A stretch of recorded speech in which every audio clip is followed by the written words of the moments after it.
Oi, pessoal, bem-vindos a mais um podcast da Education Journey. Eu sou Iona Skurnik, fundadora e CEO da EJ, startup que conecta mais inovação na educação.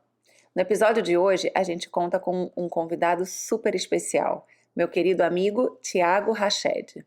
O Thiago é fundador e CEO da Letros, startup que promove um programa de letramento no Brasil aliado à inteligência artificial. A Letros hoje ela já está em 26 estados do Brasil e impacta diretamente 65 mil alunos em mais de 400 escolas. Talvez seja por isso que eles ganharam há pouco tempo atrás um prêmio global da Unesco na categoria de inteligência artificial. A gente vai saber um pouco mais o diferencial da Letros, o que exatamente que eles usam para poder melhorar o programa pedagógico das escolas, principalmente públicas do nosso país. A gente vai entender um pouco mais do modelo de negócios da Letros, do que motiva e qual é o sonho que promove essa startup que o Thiago lidera, e a gente vai poder ouvir um pouco dessa missão. O spoiler eu já dou aqui para vocês. É trazer mais inovação para a educação brasileira. Antes de terminar, a gente vai ouvir quais são os livros e filmes e os mentores que inspiraram e ajudaram o Thiago a chegar até aqui durante essa trajetória dele.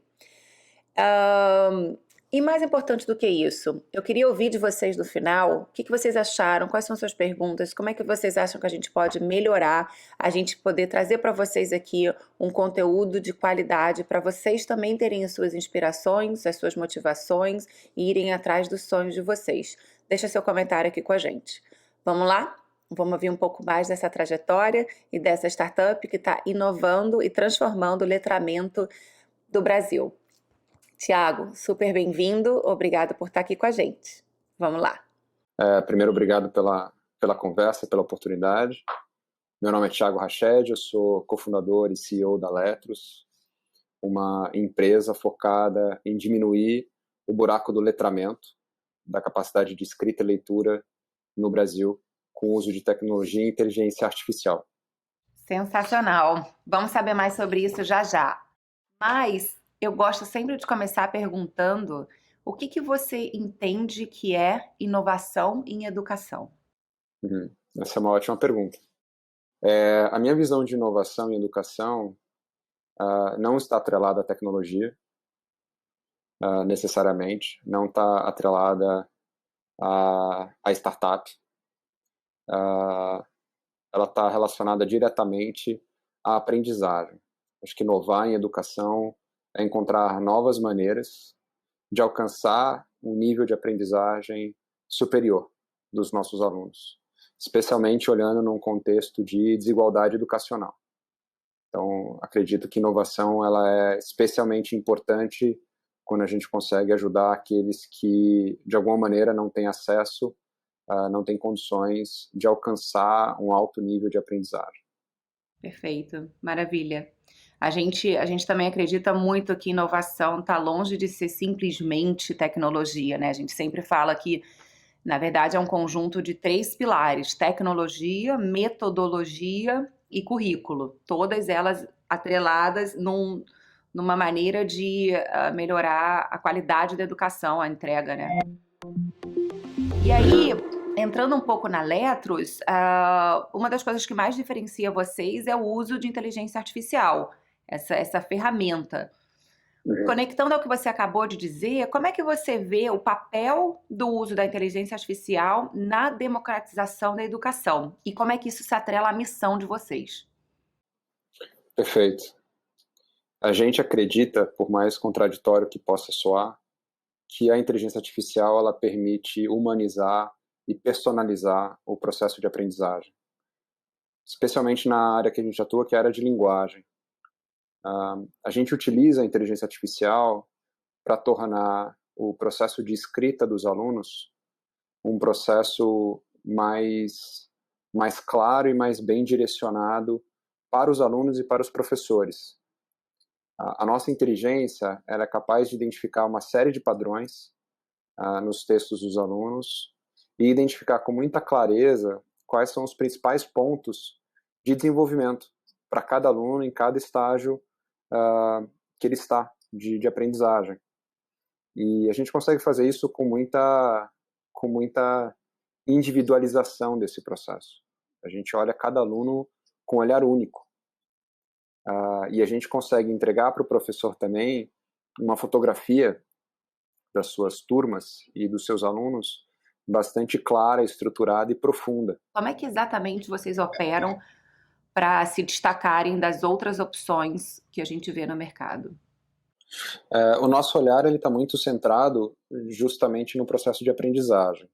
Pode parecer um pouco básico ou óbvio isso, mas eu acredito que isso é o que torna o nosso programa um programa especial, na minha visão. A gente não é uma plataforma de correção. Quando uma escola procura a gente e fala, Thiago, eu preciso de corrigir os textos dos meus alunos, eu falo, a gente não faz isso. A escola fica um pouco confusa, mas a gente não faz. Nós somos um programa de desenvolvimento da escrita. Né? Temos uma plataforma, temos inteligência artificial, temos conteúdo, temos tudo isso, mas no final do dia a gente só entra nas escolas se elas estiverem efetivamente engajadas em implementar um programa, uma metodologia, como você bem trouxe no começo, que permita levar os alunos para um novo patamar de escrita. Se elas quiserem eficiência operacional, ou baratear o custo de correção, ou diminuir o tempo de correção, existem ótimas alternativas, ótimas. E a gente não quer fazer isso. Assim, esse é um componente do nosso processo, né? Um componente específico dentro de uma metodologia mais completa. É um bom exemplo de que a tecnologia por si só não é uma bala de prata, né? É isso que você está querendo dizer. Não, e acho que tem um desafio que você trouxe muito bem, né? Você falou, o que é inovação para a Iona, né, para a Education Journey? É exatamente a nossa visão para o nosso projeto. Por quê?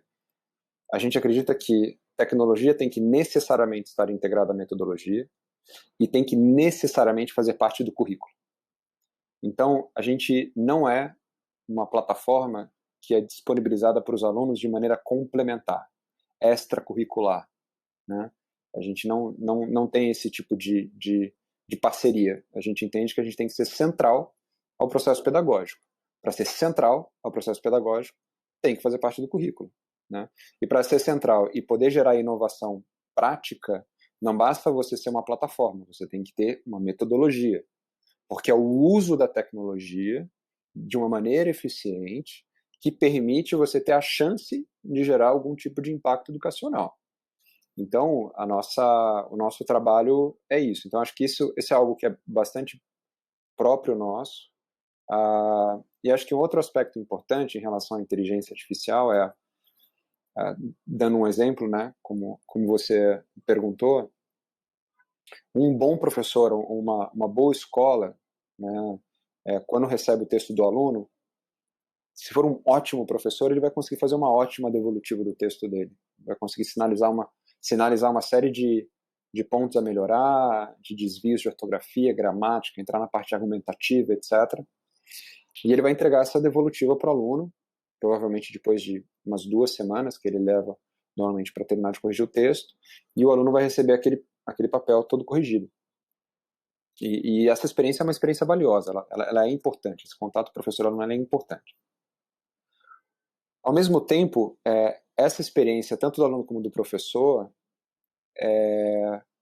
pelo fato dela ser uma experiência isolada, analógica, normalmente alinhada a um aspecto quase que puramente avaliativo, né? A redação é um meio de avaliação, muitas vezes não está atrelado necessariamente a um processo de aprendizagem que vai ter continuidade, né? A gente entende que essa camada de inteligência, ela permite, primeiro, trazer profundidade de informação. Então, por exemplo, a gente não diz para um aluno, você precisa melhorar na competência X. Se você tirou 120 na competência 2, né, do texto, a gente fala, você tirou 120 na competência 2, porque dentro dessa competência você teve desvios desta categoria. Vou dar um exemplo concreto. Competência 2, adequação ao gênero textual dissertativo. Você tirou 120 e não 200 nessa competência porque você teve um número razoável de desvios de oralidade, né? O texto dissertativo não permite desvios de oralidade. E os desvios de oralidade que você teve se referem a gerundismo. E gerundismo, você cometeu esses 3 equívocos de gerundismo. E você pode melhorar para o próximo texto, substituindo o gerundismo por infinitivo, né? E está aqui alguns exemplos que você pode utilizar para poder substituir esse desvio. E um desvio que ele deixa de utilizar numa próxima redação faz o texto dele, como um todo, evoluir 40 pontos. Estou falando aqui especificamente do gênero dissertativo do Enem, né? Então, o nível de profundidade maior, e para o professor, isso tudo no texto dele, e esse tipo de informação a gente entrega imediatamente ao final de uma produção de texto. Porque vocês utilizam a inteligência artificial para analisar, né, de uma maneira muito mais rápida, eficaz e precisa, e poder dar esse feedback imediato. Exato. E não é um detalhe você entregar uma devolutiva imediata para o aluno. Muda por completo a experiência do aluno, porque ele está escrevendo e ele tem a expectativa de, logo que ele está a escrever, que o texto está totalmente na cabeça dele, que ele está envolvido naquela atividade, reconhecer os pontos que, poxa, ele poderia melhorar, ou ele poderia fazer diferente. Existem diversas pesquisas que mostram a eficácia do feedback imediato, né? Sim. Então, vocês conseguiram implementar isso na plataforma de vocês. Sim, e a gente acha que esse é um ponto central. Muda a experiência do aluno. E ao mesmo tempo, o professor, depois que ele corrigiu 30 redações, 60 redações, 200 redações, ele consegue ter esse nível de informação, que eu trouxe agora como exemplo para um aluno, no nível turma. Então, algumas plataformas, ele sozinho consegue até tabular um pouco e saber qual que é a média das competências. Outras plataformas conseguem entender qual que é a média dos alunos nas competências, mas ele consegue ter um nível de informação que poxa, o principal problema da sua turma são os conectivos mais utilizados são esses, os alunos com mais dificuldade nesses conectivos são esses 5 que demandam uma atividade individual, ou seja, é um nível de assertividade muito maior. E muito disruptivo, de certa forma, né? Porque isso eu acho que nunca foi visto antes, e eu acho que dificilmente poderia ser alcançado sem o uso da tecnologia. Como é que você vê o uso da tecnologia no futuro da educação? Porque é um exemplo que você trouxe muito concreto de o que a tecnologia proporciona para os alunos e para os professores e para o rápido crescimento da qualidade do aprendizado.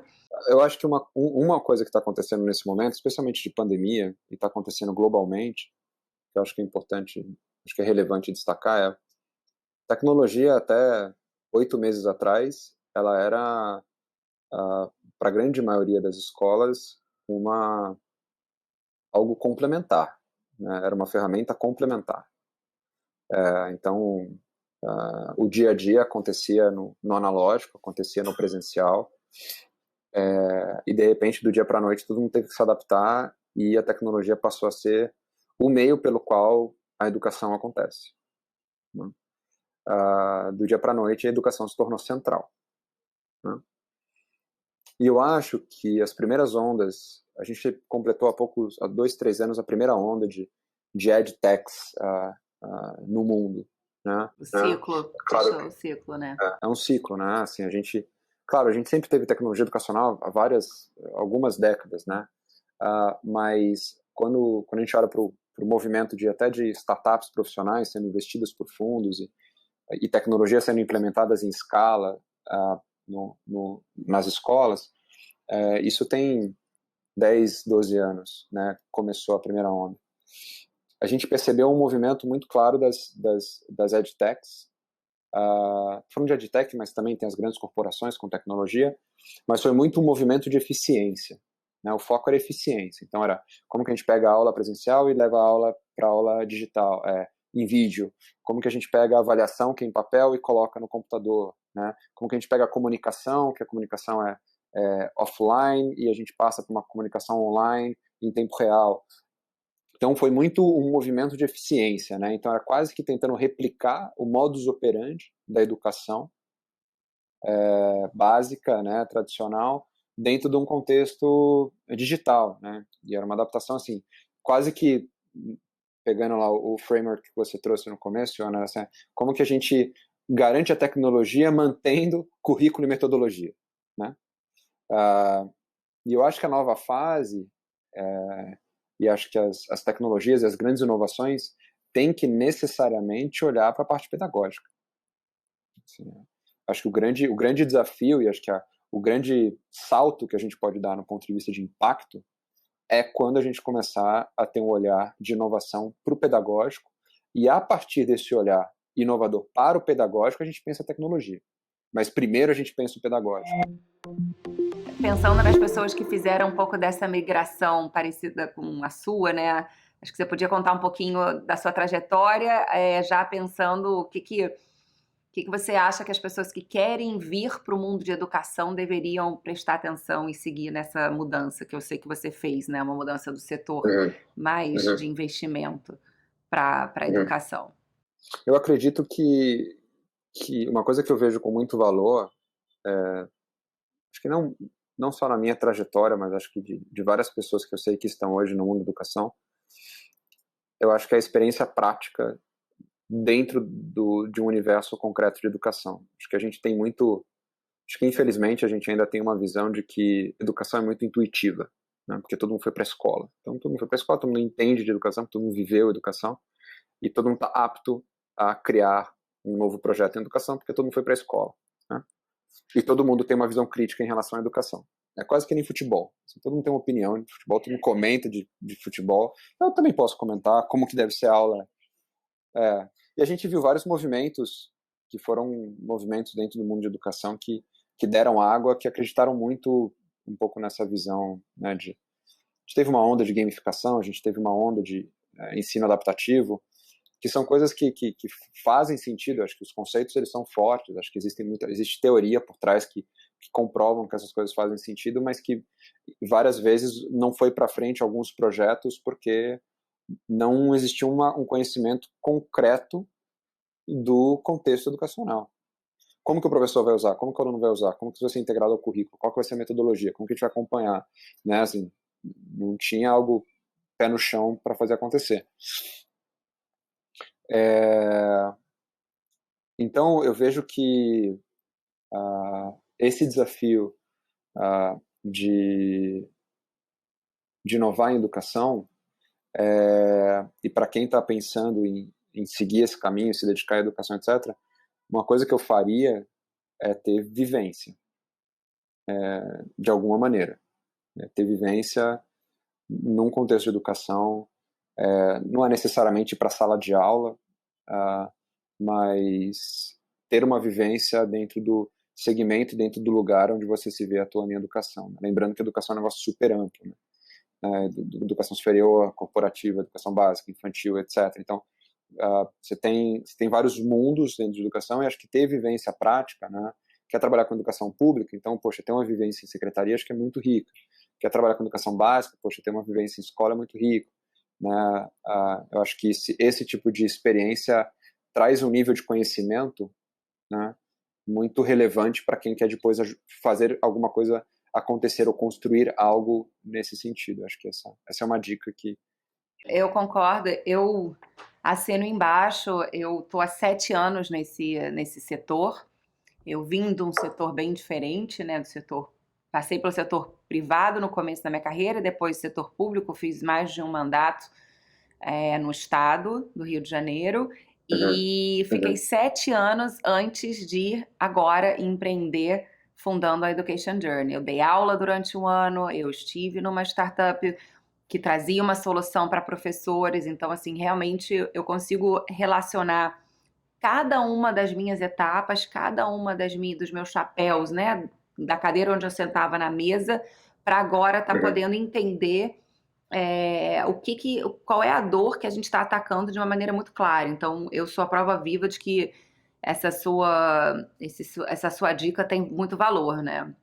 E aí eu fico pensando, por que você quis fazer essa transformação, né? Eu acho que sim, a gente se conheceu já tem 6 anos, foi em 2014, e você estava no começo da sua transição, você estava vindo de VC, né? E antes você trabalhou em banco. E aí, o que aconteceu lá atrás para o Thiago de 2013, 14, 15 resolver entrar a fundo e hoje você está aqui como tocando uma EdTech. O que aconteceu?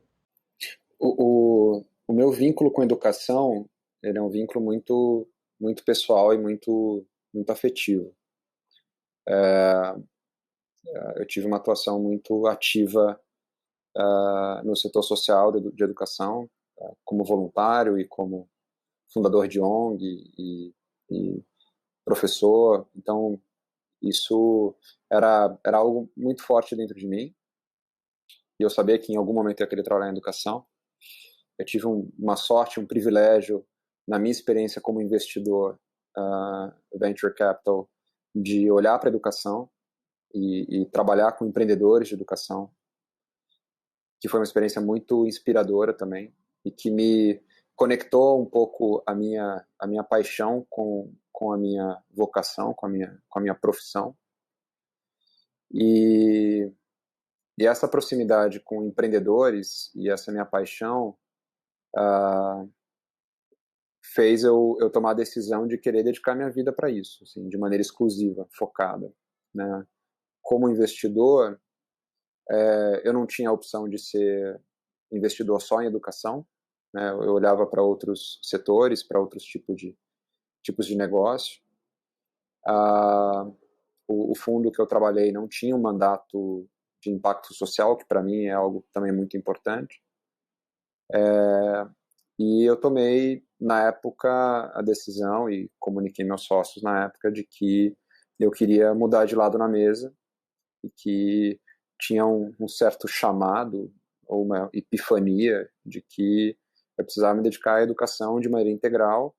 E a maneira que eu via isso acontecendo era empreendendo, porque eu tive algumas experiências empreendedoras antes que me conectavam muito com esse papel de empreendedor. Eu me via muito nesse papel de empreendedor. E foi isso. E aí eu tomei essa decisão de pular do lado da mesa. Foi uma decisão que não foi muito racional, no sentido de, né, Você não analisou todos os riscos, né? Foi uma não, coisa que foi mais de dentro mesmo. eu sabia quais eram os riscos, eu sabia o que eu estava abrindo mão, mas era mais forte, assim, né, no sentido de existia o custo de oportunidade, né, de você sair de uma profissão, de uma trilha que tinha uma ótima perspectiva e tudo mais, mas era mais forte, assim. Então a decisão em si, ela foi, eu sabia que era isso que eu ia fazer. Acho que é mais uma questão de timing, qual que era o momento que eu ia fazer isso. E eu entendi que naquele momento, aquele era o momento para fazer e eu tomei a decisão. Eu entendo isso. Eu acho que assim, a grande maioria dos empreendedores, não vou dizer que são todos não, mas muitos deles é realmente uma coisa de dentro, né? Eu preciso fazer isso, é quase que uma sobrevivência. Não faz sentido estar num lugar, né? Mesmo por melhor que seja esse lugar, o que faz sentido é empreender. Então, legal saber que isso aconteceu com você. Eu não sabia. Eu acho assim, a gente está chegando aqui, né, no último terço da nossa conversa. Eu queria, então, aproveitar essa oportunidade para voltar naquela pergunta dos professores. Por quê? Porque, enquanto professora, eu sei como é muito difícil testar uma nova ferramenta. A gente não tem tempo para respirar.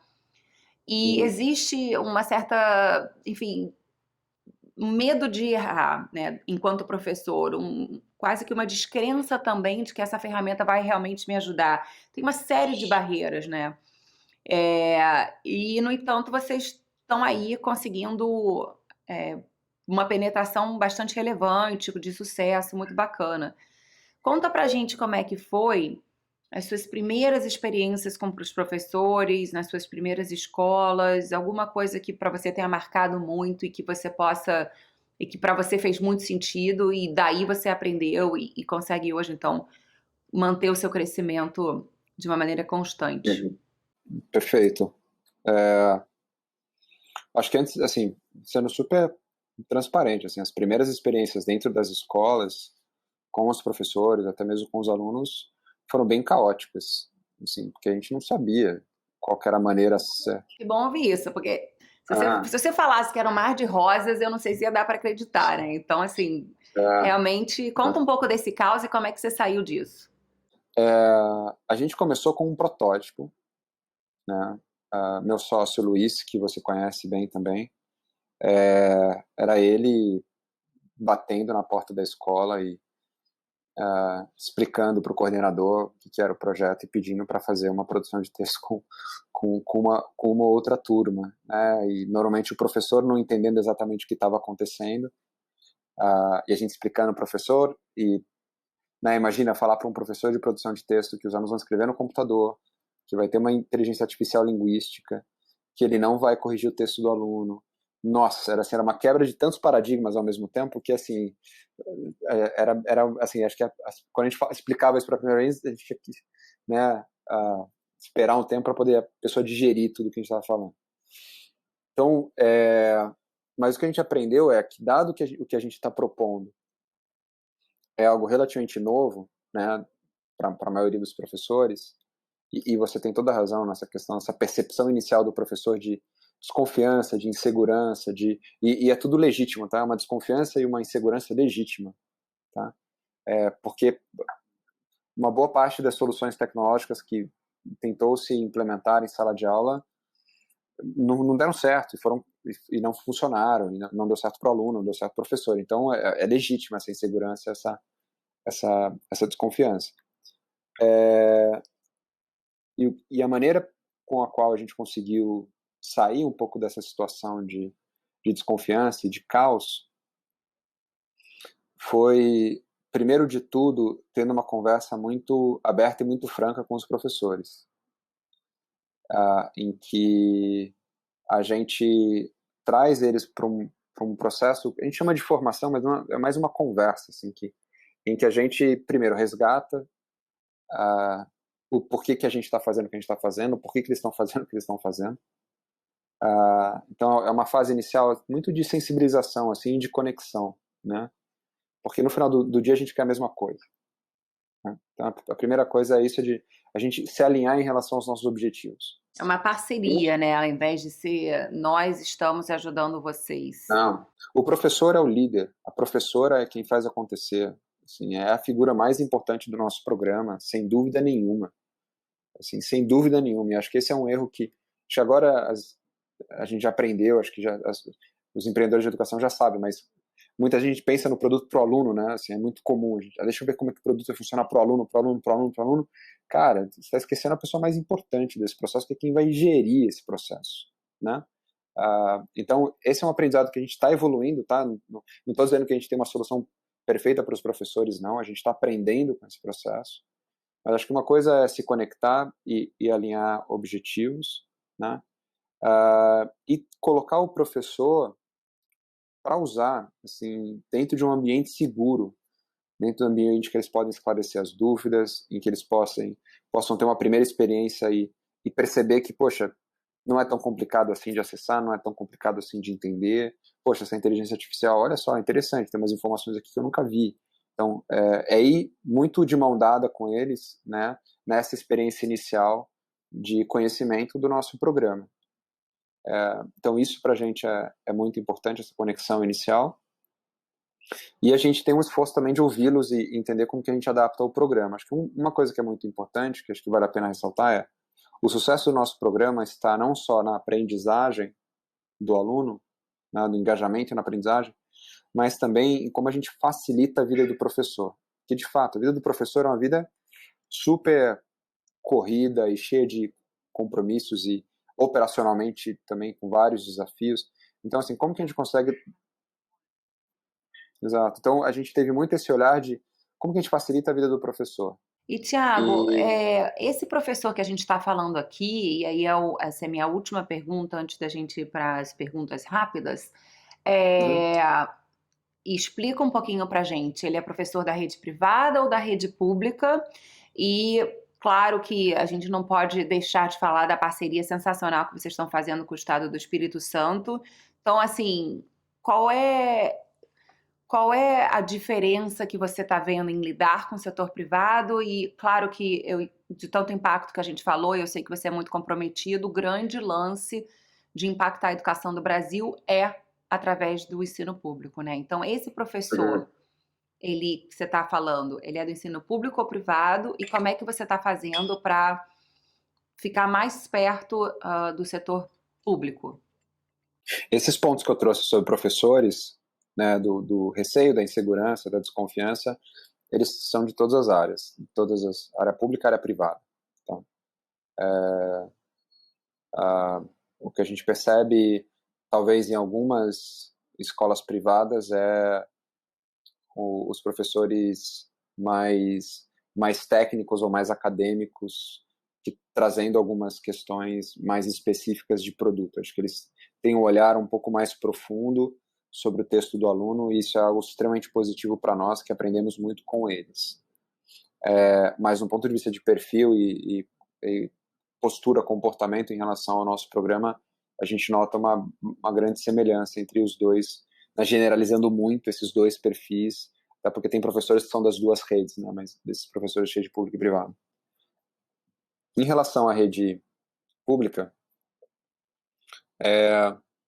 que é onde a gente quer atuar de maneira cada vez mais forte, a gente tem um grande desafio, que é o desafio de modelo de negócio, né?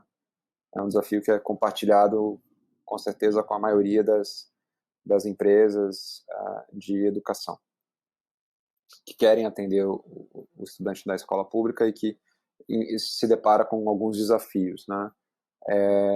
Então a gente está descobrindo, a gente está testando e descobrindo qual que é essa maneira de construir um modelo sustentável de atendimento de escolas públicas.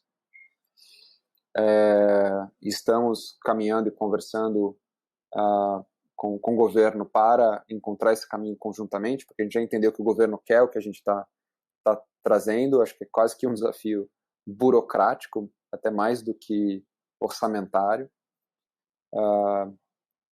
Então a gente está nesse processo nesse momento, e até a gente encontrar esse modelo de negócio que permita a gente crescer de maneira sustentável na rede pública, a gente tem parcerias estratégicas com fundações, institutos, famílias que atuam com filantropia na área social. Até aqui foram os nossos principais parceiros, e são eles que permitem a gente atuar atendendo alunos de escola pública pelo Brasil. Ótimo, ótimo, sensacional. Bom, espero que vocês encontrem essa solução para a burocracia e como navegar corretamente para poder reproduzir nos outros estados, né, para que essa primeira porta de entrada com o Espírito Santo possa ser um caso de sucesso e uma inspiração para os outros estados, para realmente a gente conseguir virar essa página de deixar de implementar ferramentas que funcionam, que os professores querem, que os alunos gostam, por conta de burocracias e atrasos e agendas políticas e etc. Né? Eu acho que a pandemia já escancarou o suficiente para mostrar que o Brasil precisa, com urgência, achar a solução para implementar as soluções que já foram comprovadas, dado o prêmio da Unesco que vocês receberam, uma série de credibilidades, né, de que vocês estão aptos a servir o país, né, de uma maneira honesta, trazendo esse valor agregado, né? Então, assim, não tem como deixar de fazer isso, porque a burocracia ou a agenda política vence, né? Não cabe mais isso, né? Então, boa sorte para vocês, e que bom que a gente tem fundações comprometidas a apoiar os empreendedores, que entendendo que sem elas não tem como passar essa barreira, né? Esses primeiros um ano e meio, onde você está comprovando a eficácia da ferramenta com os dados, onde você está também desenvolvendo o seu modelo de negócios, né? Então é super legal essa parceria com o terceiro setor, enquanto você não faz a passagem desses desafios aqui do primeiro momento. Então, toda a sorte do mundo para vocês. O que a Education Journey puder ajudar, já está ajudando, né? Vocês estão no nosso marketplace e a gente está aqui disponível para todo mundo que quiser entrar em contato, tanto com vocês diretamente ou com a gente, de o que a gente puder ajudar nisso. Vamos para as perguntas rápidas, que, enfim, todo mundo quer saber. Todo mundo quer saber. Quais foram os seus mentores e por Qual o papel deles na sua trajetória? Muito bem. Ótima pergunta. Acho que foram vários mentores a quem eu recorro para tomadas de decisões ao longo da minha trajetória. A gente tem alguns mentores formais que estão vinculados a Letros e que, de alguma maneira, ajudam a gente em tomadas de decisões bem específicas, né? Então, a gente tem uma mentora muito especial, que é a Célia Cruz, que ajuda a gente para entender o ecossistema de impacto e entender como que a gente pode se posicionar e como a gente pode construir um negócio que realmente coloca impacto no centro, sem perder a perspectiva de negócio, pelo contrário, como que negócio potencializa impacto e como impacto potencializa o negócio. Então, a Célia Cruz é uma pessoa muito especial para a gente. A gente teve um mentor muito importante, que é um amigo muito querido, que é o Álvaro Cruz, que ajudou muito a gente no começo, pessoa extremamente experiente no setor educacional e que nos apoiou muito e que ajudou muito a gente a entender modelo de negócio e como vender para a escola. Então, um cara muito importante para a gente também. Eu tenho um mentor especial também, que é o Roberto Pedotti, que é um executivo de muito sucesso, passou por grandes empresas, e que me ajuda a olhar para a gestão e para a construção de cultura e para a liderança de uma maneira muito humana e muito focada nas pessoas, algo que é um grande desafio para mim, né? Acho que para todos os empreendedores.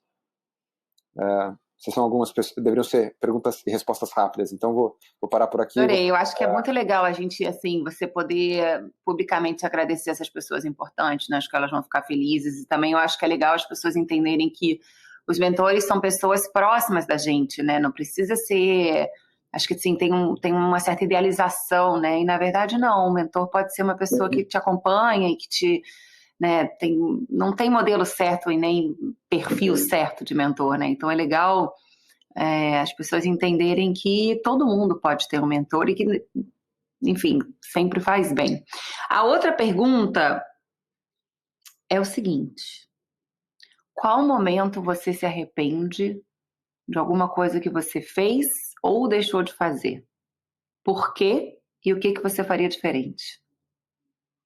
Também, de novo, assim, para trazer um pouco de uma vulnerabilidade. Eu acho que a gente quer que as pessoas entendam que é possível seguir o seu sonho, é possível você fazer uma transformação de carreira ou você empreender, né? Essas coisas que a gente traz durante a conversa do podcast é muito para mostrar que alguém fez, é possível e qualquer um pode fazer. Então, essa vulnerabilidade, ela é bem-vinda aqui no nosso podcast. O que você se arrepende? Total. Acho que teve um movimento que a gente fez nos últimos 2 anos na Netros, que foi, a gente apostou por um bom tempo e muita gente envolvida num modelo de negócio diferente do B2B, que é o nosso modelo hoje principal. A gente olhou para um modelo B2B2C, né, tentando entender como que a gente poderia chegar nos pais e nas famílias por meio da escola. E acho que o erro que eu cometi nesse processo foi me apaixonar pela visão, pela ideia e querer implementá-la sem ter tantas evidências estruturadas, né? Então, atropelar um pouco o processo de validação e fazer as coisas, quererem que as coisas acontecessem sem a gente ter validações muito concretas em relação às hipóteses que sustentam esse modelo. Então, acho que esse é um ponto de atenção. É um erro clássico. É um erro clássico. É um erro clássico e que às vezes você se vê num lugar de não, mas eu sei disso, eu já vi outras empresas cometer esse erro, então com certeza eu não vou cometer esse erro. Não. Assim, comigo foi um belo erro E foi aprendizado, né? Então, a gente tenta olhar dessa maneira, mas foi um erro naquele momento, e acho que está servindo para amadurecer um pouco melhor o meu processo de tomada de decisão, principalmente olhando para a estratégia da empresa, né? Como que a gente toma as próximas decisões de estratégia sem se apaixonar tanto pela visão. A gente chegou aqui no final e eu adorei saber em mais detalhes todo esse embasamento que a Letros traz e toda essa sua motivação e seu comprometimento com mais acesso, impacto, no ensino público do Brasil, encarando esse desafio do modelo de negócio e saber da sua vulnerabilidade, né? Que você também, apesar de, com certeza, procurar, estudar, ler bastante, cometeu um erro clássico. Então, assim, todos nós estamos, enfim, suscetíveis a errar e não tem jeito, né? Uma verdade a gente tem, né, Thiago? É que vai errar em algum momento.